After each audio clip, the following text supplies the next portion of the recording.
Welcome everyone to a new episode of Stadium Cast. I am Lundberger, but you can call me Amanda. And you might know me as an Anaquist. You may call me Martijn. Martin, I have a question for you. What do you think about Bastiodon? I love it. It's so bulky and it's just dominance, right? When you have it in the right position, it's just safe. You feel like someone is hugging you. Just everything's going to be all right. And I remember when in San Diego, Caleb brought his Basidon into Gucci Gang's Alolan Ninetales, and the crowd went wild. That's just how Basidon can feel sometimes. Yeah, it was the same when we saw him at the EUIC, and he was doing just his little they couldn't pick the top 10 in the meta, and so of course he was running Bastiodon there as I would have done well. the same. So I have to say, love it or hate it, you have an opinion on Bastiodon.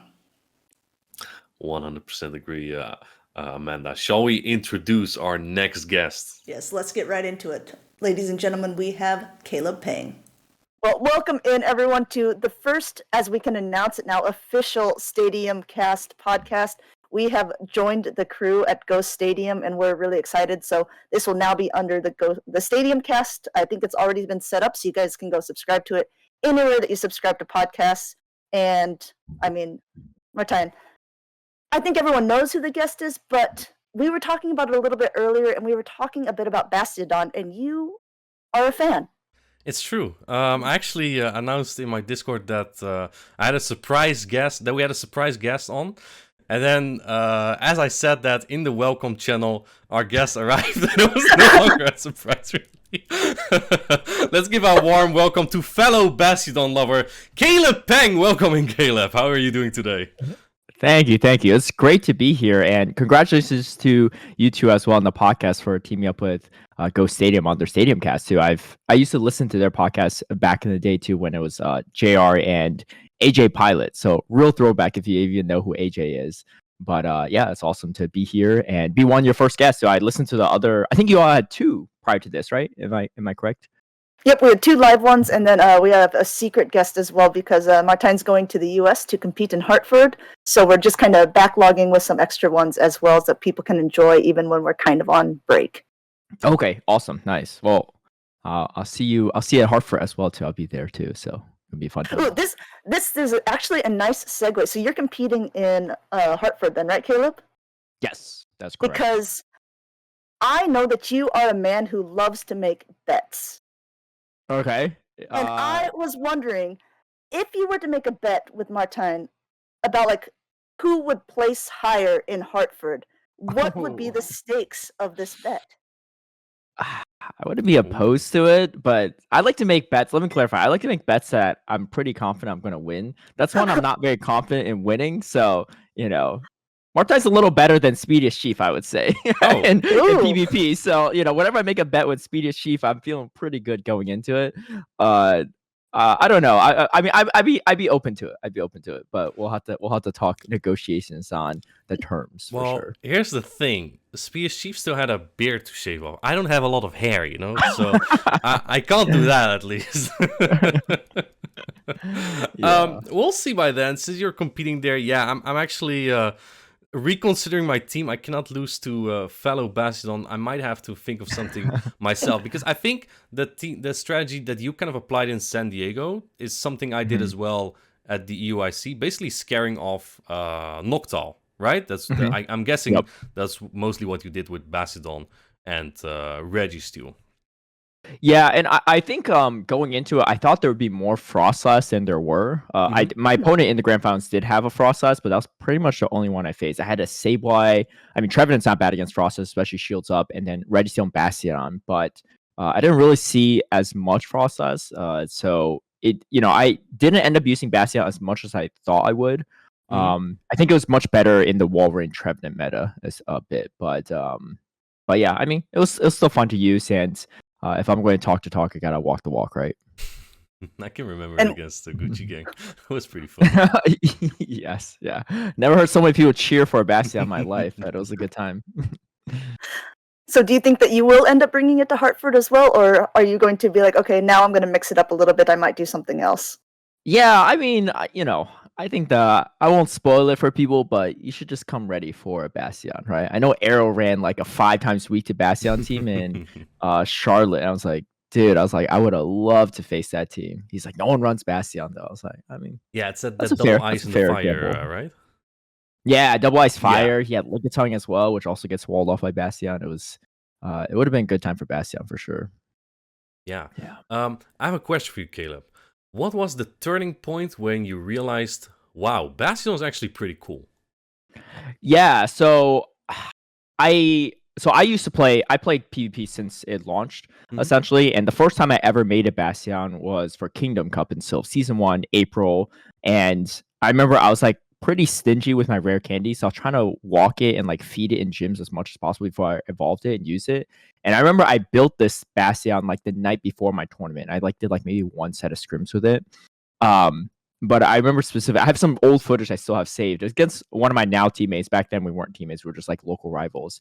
And it was me and my friend Chaotic Ace. I wouldn't even call him a friend back then because I just like hated that I lost him. So if we're in a tournament in Atlanta, Georgia, which was where I was living before, any tournament for the most part, it was either I win or he wins. And every time I didn't win, my loss every single time was only to him. No matter where it was round 2, grand finals, like whatever, like at any point in time. And he was winning most of them too. I only won like a few, like maybe 2 or 3.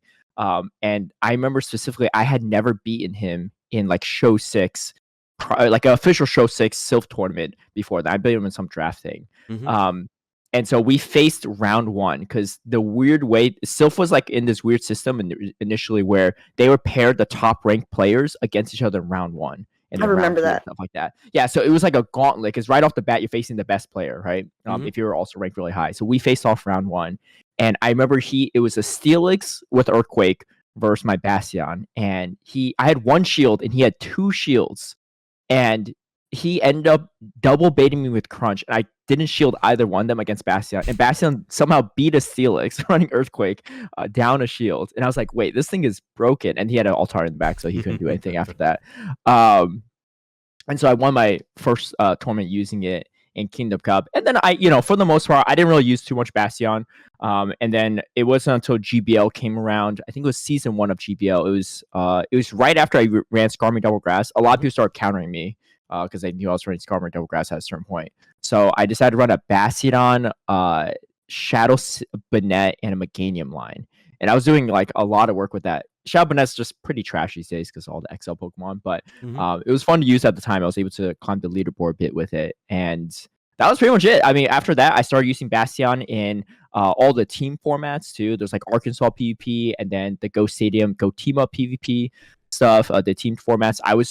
They were usually team draft tournaments, so you can only have 1 Pokemon on each side of the squads, and no one wanted Bastion on my team, so I was like, I'll pick Bastion. Like, it's freebie, like it's like the best steel type, right? And so I just kept running Bastion in all those tournaments. And then when XLs dropped, I was like, well, I read somewhere, I think King said it somewhere on Twitter. It was like, oh, it has a Mudshot bulk point against Swampert. I was like, okay. Okay, maybe this is something, right? Like, and I'm surprised I beat a decent amount of Swampers because of that with Bastion. But I started just using it, and then it kind of became almost like a meme at a certain point. And so I just kept furthering the meme, I guess. I think my biggest thing is I'm never a big Bastion with like Shadow Race Relief or Shadow Charm user. And I know some people definitely are out there. I think Walwer was definitely the one really pushing it back in the day with the DD, Shadow Vic, and Bastion. And so I'm always trying to push the other narrative of you don't have to use fast move pressure only to succeed with it. But it is a tough hill to fight on because a lot of people tend to use the fast move pressure teams.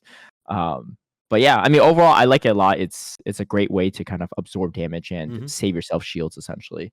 And yeah, I would say my biggest pet peeve, and I don't say this on the official commentary when I commentate, is watching a Bastion user like play really poorly. Because I think the stereotype is Bastion users only know how to tap and they're terrible at the game outside of that. And I think some of that is probably true, but it's always frustrating when I see someone make like very obvious misplays on commentary and they're using Bastion teams. I'm like, you're not repping it well, but that's okay. It's definitely different to play on stage for sure.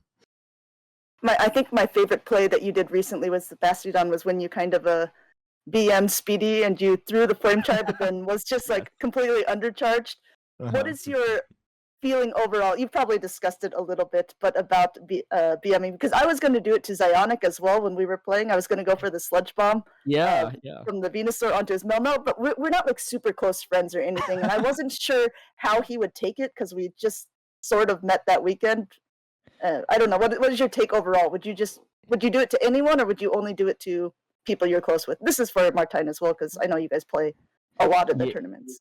For sure, yeah. I don't actually recall if Martin actually has BM'd on stream or not, but I personally haven't on like at San Diego. I did it against Speedy because of course I have to rub it in his face. I think there is definitely like for me personally, I think there's definitely a familiarity aspect to it, right? Like I'm not going to BM someone like round one of a tournament that's like not even streamed, right? Like it's just like why rub it in any further? But you know, some people will. That's fine too. It's kind of some like psychological warfare, I would say. I do remember your battle versus Ionic, and I remember thinking, I was like, wait, you overcharged past the frenzy plan against the Melmetal. Like, are you going for the BM? But then you had him start the frenzy plan there too. I think Zionic would have been fine about it, but I do get what you're saying. Like, I think if you don't have the relation with someone, like me personally, I don't do it too often. GBL, I'll do it sometimes just for fun.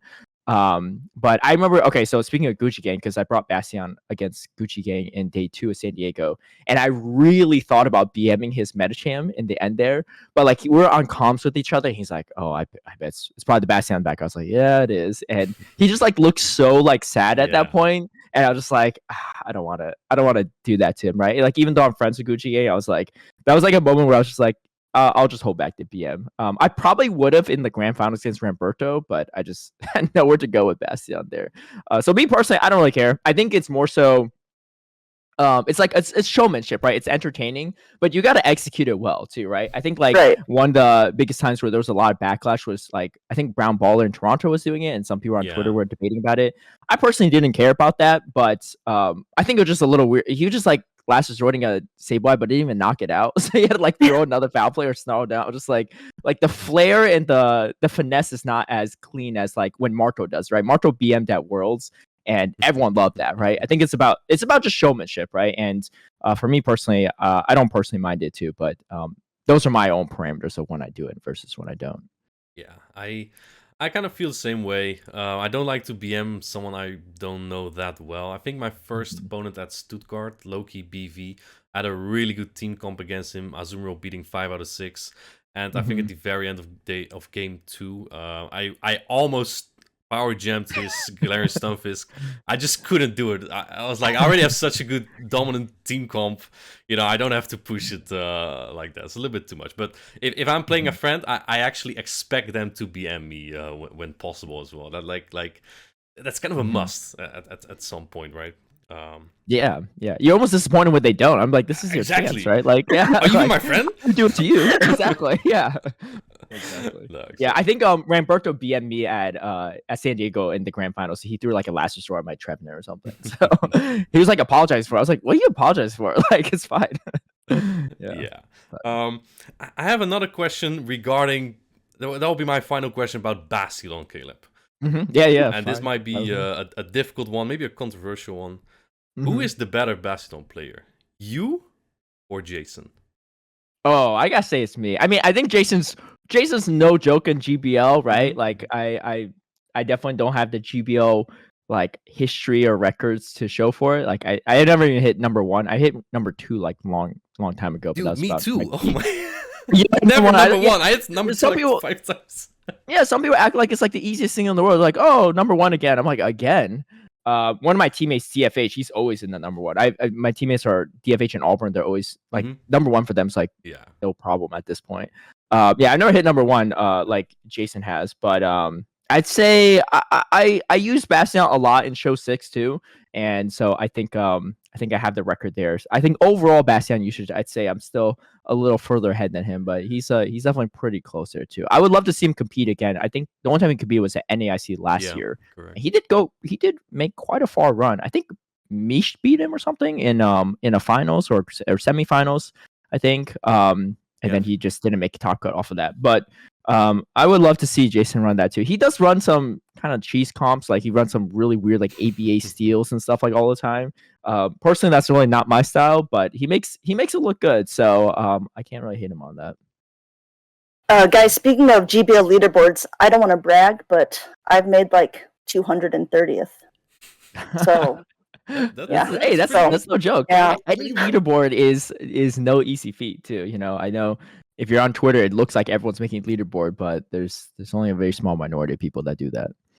It's true. Did you take a screenshot Mhm. as well? Like most people put a screenshot on their on their stream, right? Yeah, you got to, Amanda, if you haven't taken the screenshot yet. I use it for thumbnails all the time in my YouTube videos. Guido feels Yeah. attacked. Yeah, Guido, I'm especially pointing at you. So speaking, like you said, for YouTube, real quick, how did you kind of shift? Because you have a lot of eggs in the Pokemon Go basket right now. You know, like you are doing content creating, you have a Patreon, I assume, you're doing a lot of coaching, and you're also casting.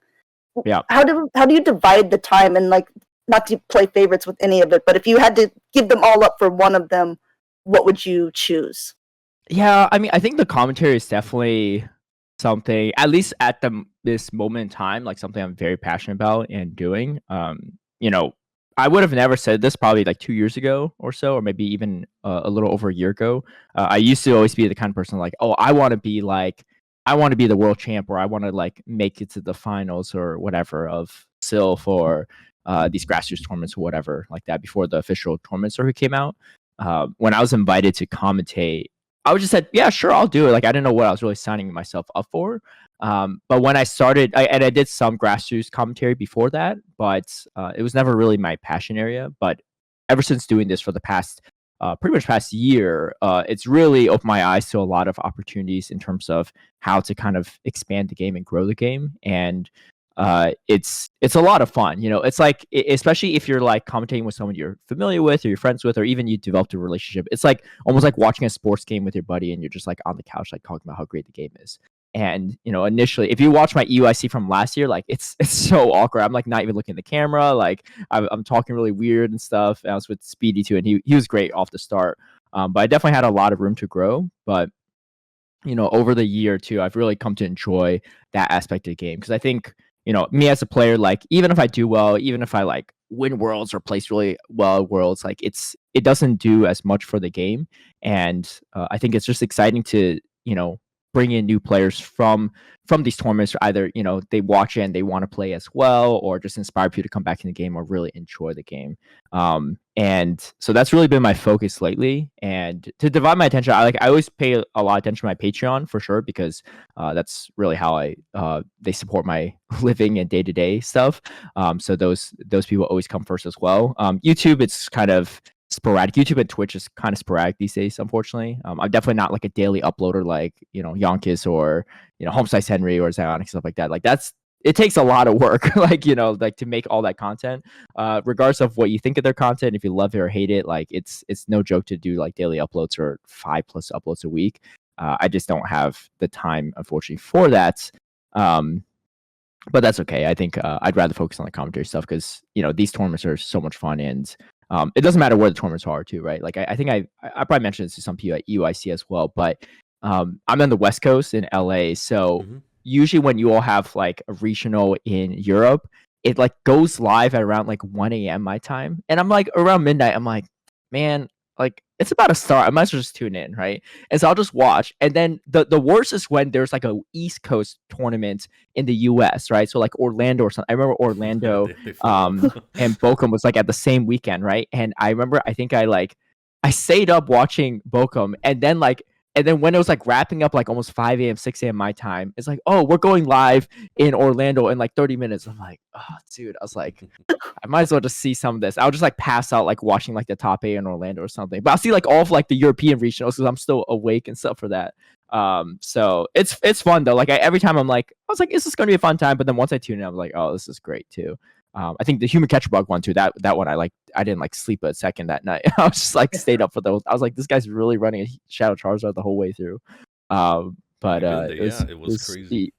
Yeah, it was incredible to see. And you know, back then like Shadow Charizard was like like nowhere to be seen, right? Yeah, even Mark, even your run in Stuttgart too. I was commentating at Toronto, but I remember waking up early and like getting dressed and watching you all play because you're running Dunsparce and Shadow Sable, and back then like no one did that either. jump So, love. so and jump off. That's Yeah, true, I and don't, jump even, I off, don't even remember the jump Used off part only because the once, other two but- were super spicy. Yeah.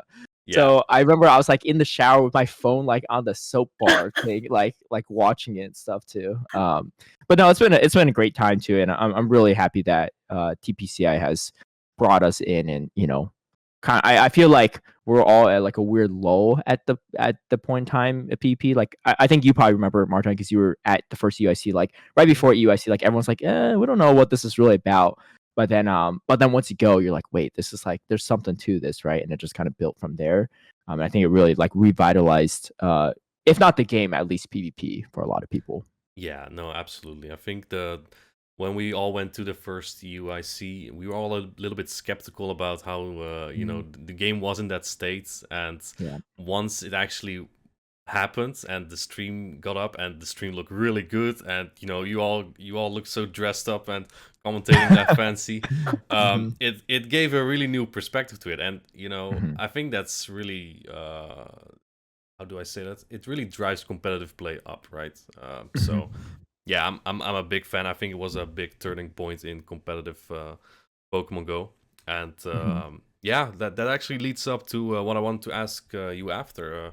How do you see these tournaments grow over the next term, over the next season, basically? Because I think in Europe we currently see a huge growth, right? But in NA, it's not growing as much just yet, right? I think we have Hartford around 160 right now. Do you think NAIC will hit 256 as well?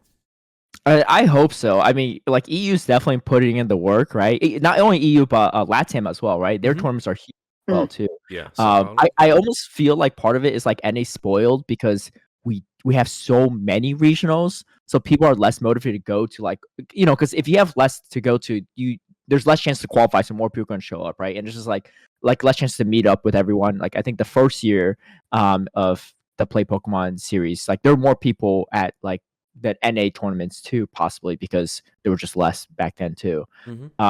But yeah, I think there definitely could be a little bit more drive, especially in the NA region. But I think the biggest thing is just really trying to get other people into the game as much as possible. The tough part is always when Niantic like does things like the remote raid nerf and stuff like that, where like it drives like just people away from the game in general, not specifically PvP. So losing just general player base is always a little tough. But that's why like TPCI and stuff and like a lot of people in production, we're always trying to figure out ways to get people more involved in stuff. And accessibility is always a tricky part because it is like if you try to play TCG or VGC, like you could have a team ready in like a week, right? If you really want to. Or TCG, you could just buy the cards, or you could buy like the winning deck that someone else had and run the same thing. You just have to learn the game. Pokemon Go is definitely more of a grind. One of our co-casters, Frosted Caribou, she does casting for TCG. She tried playing in a Pokemon Go tournament, and she did, I don't know how many Mega Metacham raids she did, but she has like 9,999 energy, like capped, like constantly, because she was doing every like Metacham raid to get her Metacham up enough XLs, right, to run in a tournament, because it's just the best fighter. Like why wouldn't you run it? But it's so expensive, right, as the best fighter in that slot. So that is definitely something I wish, hopefully down the road Pokemon Go finds a way around, because I think increasing the accessibility makes it a lot better. I was at Seattle Go Fest, and I was helping out with some of the PvP area, and we'd have like kids come up and like you just battle and stuff for like rewards and stuff, and we're helping them build teams. Like, oh, what can I make with this? I was like, dude, you have like a 900 CP Umbreon. You're like level 14. Like it's like I was like, I don't know. I was like, go catch some Wigglytuffs and come back with like like just run like double charm or something. Umbreon double charm if you can, right? But like it's like so tough because they don't have the resources or even like the elite TMs right off the bat. So that's definitely something I would love to see change down the road somehow.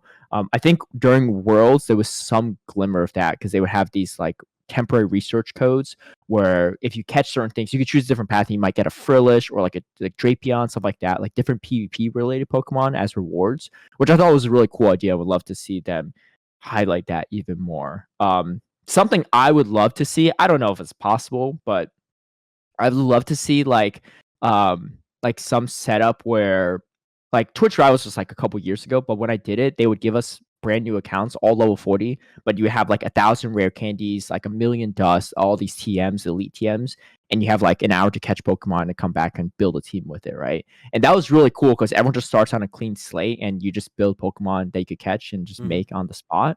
I don't know how they would implement that into Pokemon Go, like especially if you're not running new accounts, and I know they hate like multi-accounting, but that would be something cool because then it's like everyone's on a similar playing field, right? It's always tough when you go to tournament and you're like, well, this guy's got a 1100 Bijo. There's no way they're winning this matchup. Like, right off the bat, right? There's nothing they can do.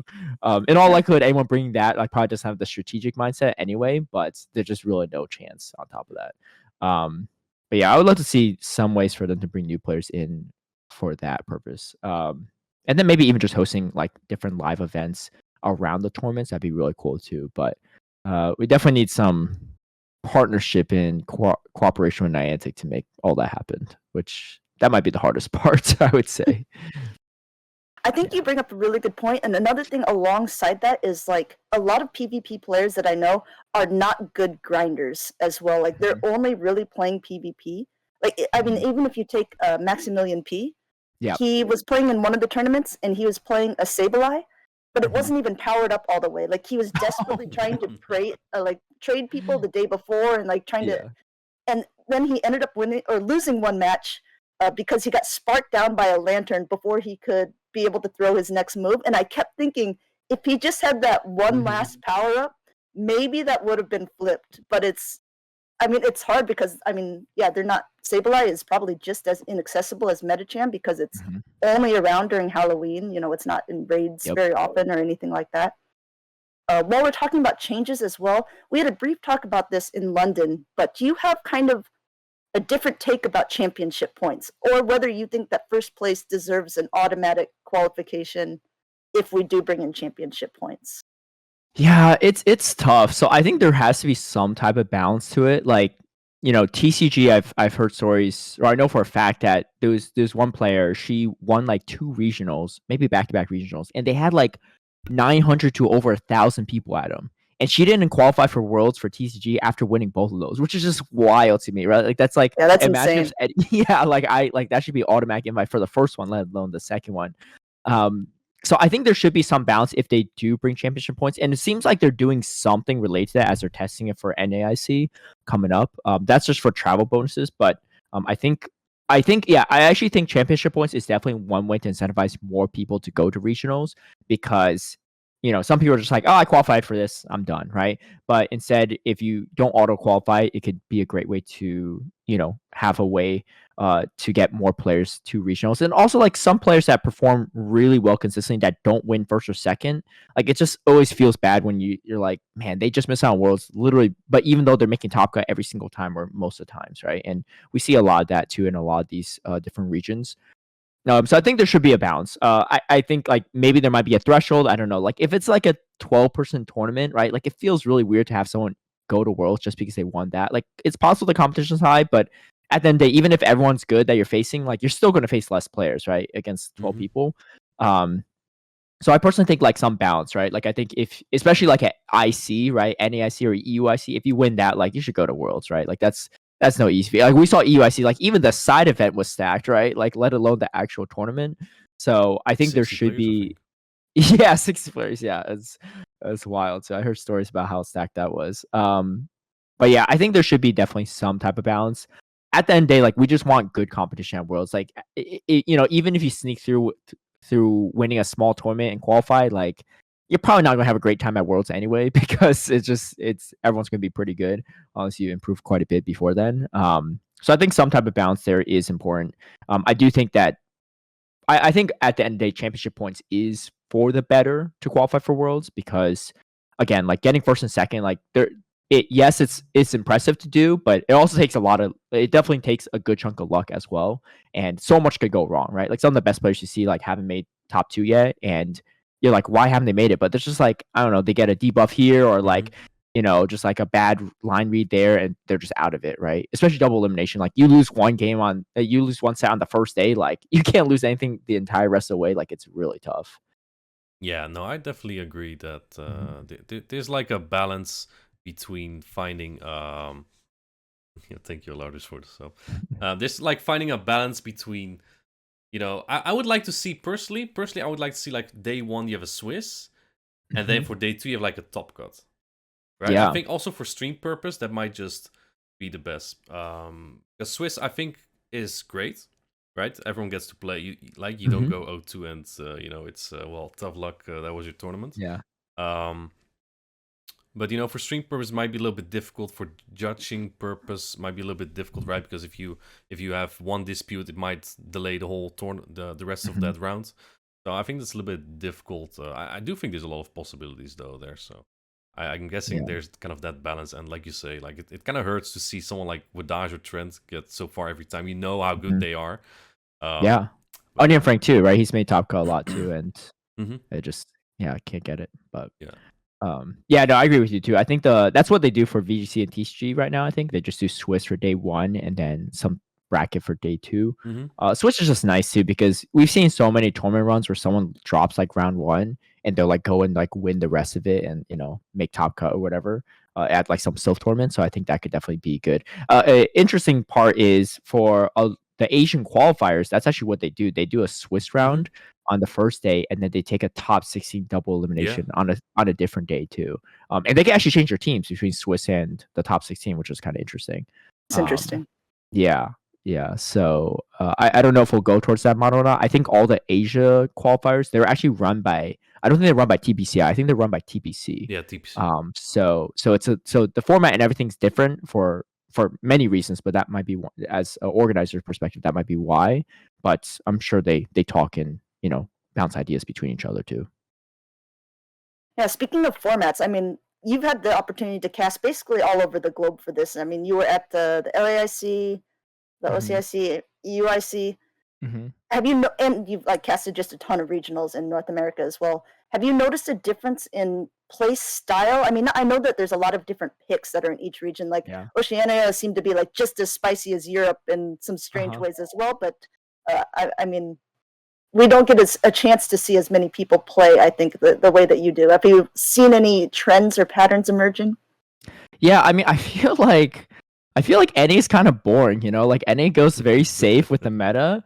I mean, you all can probably see it from I don't really like you can see it from our regionals and stuff too. Like Europe definitely goes like a step ahead of the meta a little bit.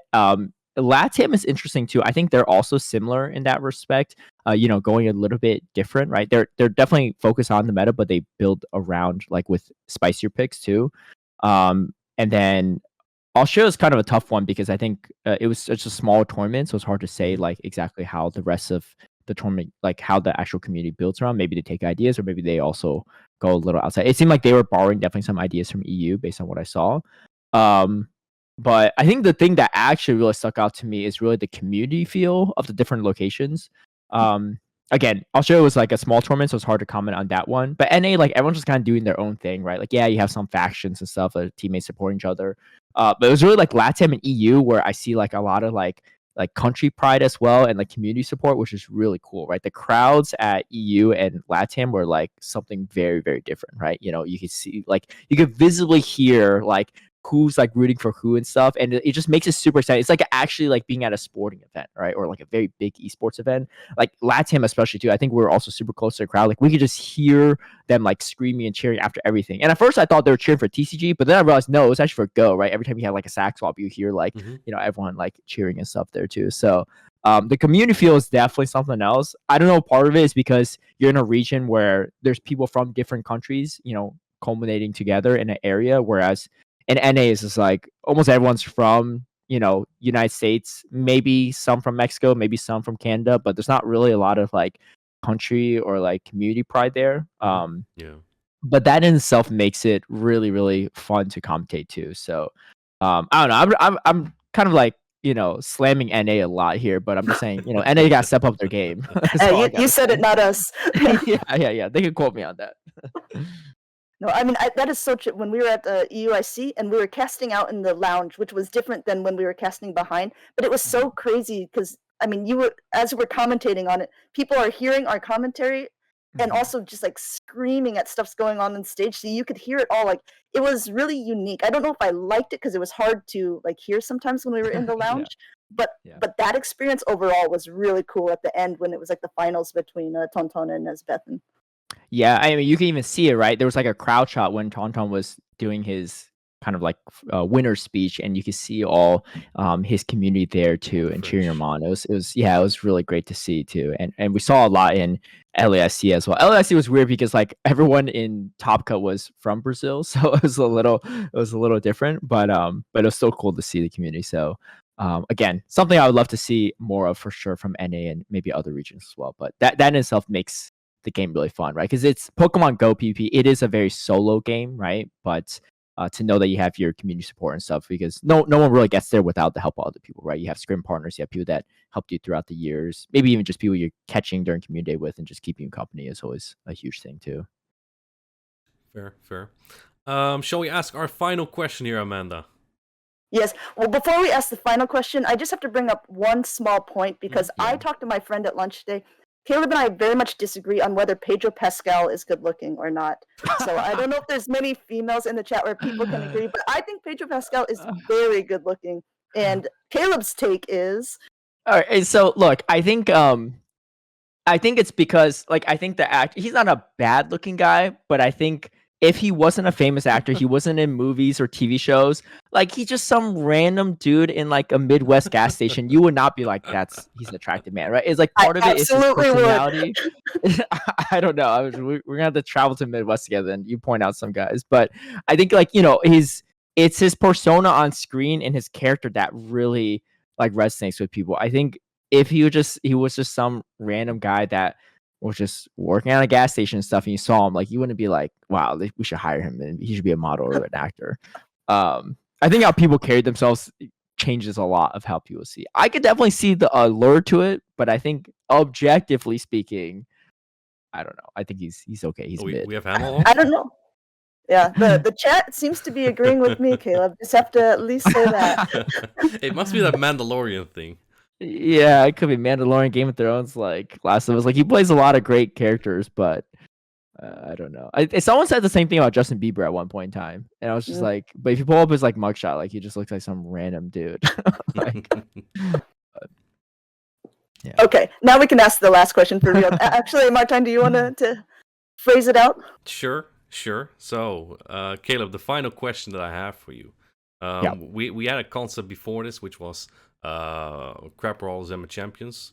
And what our question is here: who would you classify as a crap brawler? Someone who is not well known in the community, but is a really strong PvPer, maybe an upcoming name.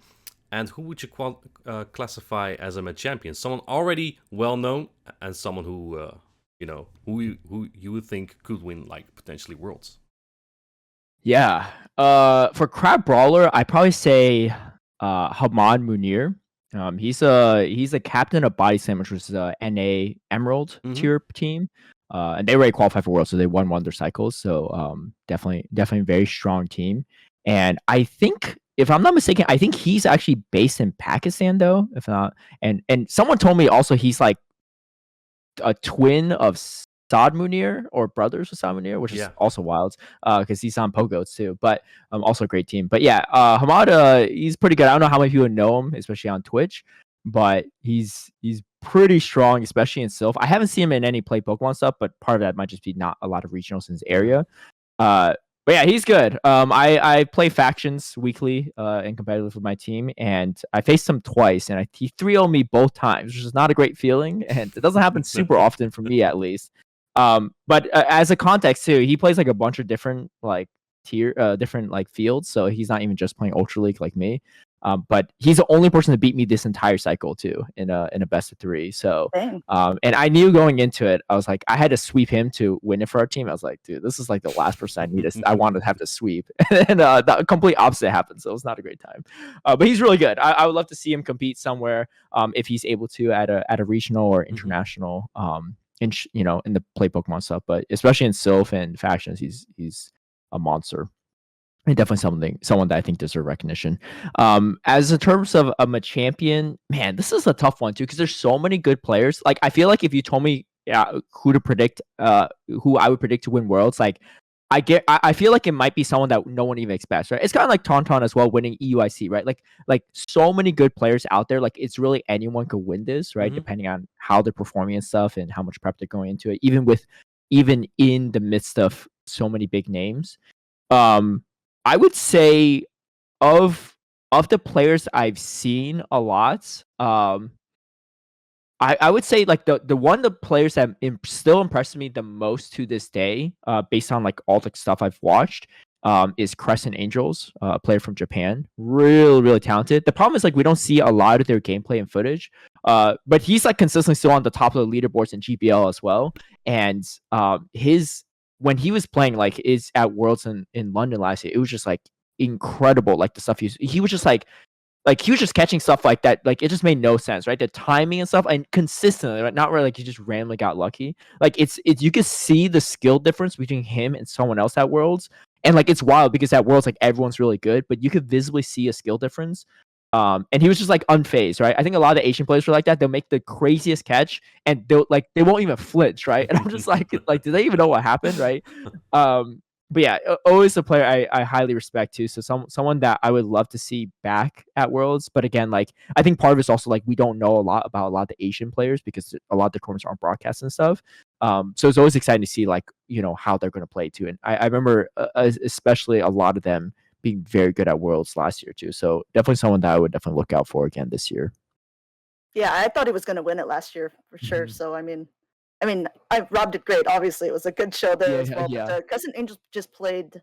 He was my pick at the EUIC for the best player from the Asia region. Oh yeah, so I can back you up there, Caleb. I think that's a pretty solid pick. Same as well. Yeah. So it's a hope. I mean, either way. I'm just excited to see whoever's going to be at Worlds because the competition this year is looking good. I feel like also across the board, everyone's just getting better at the game, right? That's why people always say like, "Oh, it's so hard to hit legend." I was like, "Yeah, I was like, it's not easy these days. Like everyone's good. Everyone knows how to optimize or knows their counts and all the stuff." YouTubers. Yeah, there's 30 YouTubers giving all these secrets away. Yeah, no, that's absolutely true. So yeah, I think that's all we got for you. Just real quick, since you are doing so much stuff, why don't you just give a quick plug for some of the stuff you're doing as well? We appreciate you taking time to kind of meet with us while we're kicking off this podcast. But I know as well you have a podcast of your own. You can be found many places online. Yeah, sure. Yeah, to transition from that, I run a podcast with Speedish Chief 2. Some of you might know him. You see his handsome face around or shaved face from time to time. But we host a podcast called the Battle Cats podcast. Cats with a Z in there instead of an S. And yeah, I try to tune into all the PvP podcasts, so I'm always very excited to see like you all's podcast right come up as well too. It's always great. I mean, there's just so much like. I just have too much time on my hands, I guess. Like I'm in the shower, I'm just listening to podcasts and stuff. So it's good to hear other ones. But yeah, we talk about PvP as well. And outside the podcast stuff, you can find me on most of my socials at CalebPeng. So youtube.com/CalebPeng, Twitch, Instagram, Twitter, TikTok is CalebPeng1 because someone stole CalebPeng. And I've been trying to get it back, but it's been a struggle. Yeah. So but yeah, that's about it for me. And you could definitely find me on official Play Pokemon streams as well. I'll be at Portland commentating this upcoming weekend. So hope to see some people there from EU especially. Yeah. Very cool. Thank you for your time, Caleb. So that was today's episode, chat. We will be uploading episodes regularly on a Friday from this week on. And hopefully you'll be able to catch some of these episodes as well. All right. Thank you, everyone. And see you in the next episode. All right. Thank you for having me on. Appreciate it. Thank you. See you guys.